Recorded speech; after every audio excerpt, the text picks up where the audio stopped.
Cinema দুনিয়ার মানুষ তার চেহারা দেখলেই যেন আটকে ওঠে। এমনই এক জবরদস্ত ভিলেন শোনালেন তার বাস্তবতার গল্প। সিনেমাতে তিনি ভিলেন হলেও বাস্তবে তার দয়া এবং মহানুভবতা দেখে যে কেউই অবাক হবেন। তিনি পর্দা কাঁপানো অভিনেতা প্রকাশ রাজ। তিনি তেলেঙ্গানার মহাভুবনগড় জেলার কোন্ডারেড্ডি পাল্লে গ্রাম দত্তক নিতে চান। গ্রাম দত্তকের আর্জি জানিয়ে তেলেঙ্গানার আইটি মন্ত্রী টি রামা রাওয়ের কাছে আবেদন জানালেন অভিনেতা প্রকাশ রাজ।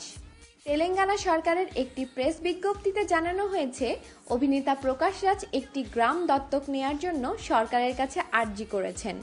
তার সঙ্গে মিশন কাকাটিয়া ও হরিতহারাম এই প্রকল্প নিয়ে অভিনেতা যে বেশ অভিভূত সে কথাও জানানো হয়েছে এই বিজ্ঞপ্তিতে।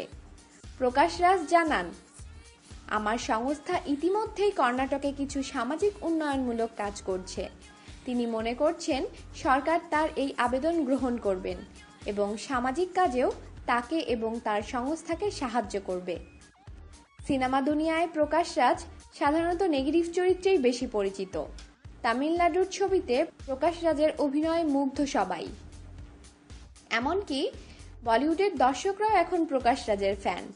সালমান খান অভিনীত ওয়ান্টেড সিনেমায় প্রকাশ রাজের অভিনয়ে বাহবাহ করেছেন সিনেমা প্রেমীরা। পর্দায় নেগেটিভ থাকলেও বাস্তবে তার পজিটিভ ভূমিকা দেখে খুশি সরকার থেকে সাধারণ মানুষ সকলেই। রকমারি খবর জানতে আমাদের সাথেই থাকুন এবং সাবস্ক্রাইব করুন।